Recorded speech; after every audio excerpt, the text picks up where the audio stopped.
बांग्लादेश में एक नई युग की शुरुआत होने जा रही है। 17 साल के निर्वासन के बाद वतन लौटे तारिक रहमान अब देश की कमान संभालने वाले हैं। लेकिन इस शपथ ग्रहण समारोह में भारत की ओर से कौन शामिल हो रहा है, यह फैसला सियासी गलियारों में चर्चा का विषय बन गया है। प्रधानमंत्री नरेंद्र मोदी ढाका नहीं जा रहे हैं, बल्कि भारत का प्रतिनिधित्व लोकसभा स्पीकर ओम बिरला करेंगे। बांग्लादेश के 13वें संसदीय चुनाव में बांग्लादेश नेशनलिस्ट पार्टी यानी कि बीएनपी ने इतिहास रच दिया है। पार्टी ने 2/3 बहुमत हासिल किया है और अब तारिक रहमान प्रधानमंत्री पद की शपथ लेंगे।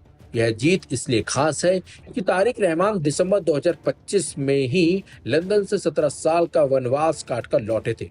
पूर्व राष्ट्रपति जिया उर रहमान के बेटे और पूर्व पीएम खालिदा जिया की विरासत संभालने वाले तारिक ने 2024 के छात्र आंदोलन और शेख हसीना के सत्ता से हटने के बाद देश में राष्ट्रीय एकता का वादा किया है।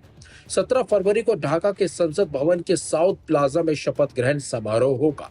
प्रधानमंत्री मोदी को भी न्योता मिला था, लेकिन वह मुंबई में फ्रांस के राष्ट्रपति इमैनुएल मैक्रों के साथ बैठक और दिल्ली में आर्टिफिशियल इंटेलिजेंस समिट की तैयारियों में व्यस्त है। इसलिए भारत ने एक बड़ा कूटनीतिक संदेश देते हुए लोकसभा स्पीकर ओम बिरला को भेजने का फैसला किया है।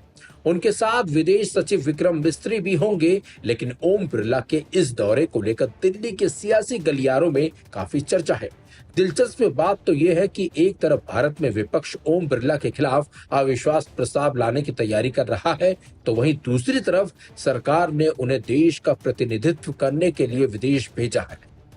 जानकार इसे भारत की परिपक्वता मान रहे हैं कि घरेलू राजनीति चाहे जो हो, अंतर्राष्ट्रीय मंच पर लोकतांत्रिक मूल्यों का सम्मान सर्वोपरि है।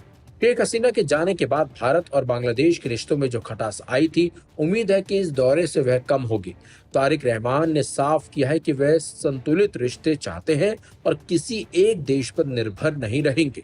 पीएम मोदी ने भी 13 फरवरी को फोन पर तारिक रहमान को बधाई दी थी, जो एक सकारात्मक संकेत है।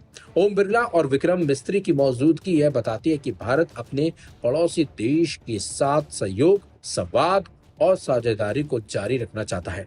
बांग्लादेश में लोकतंत्र की वापसी यह जश्न भारत के लिए भी अहम है।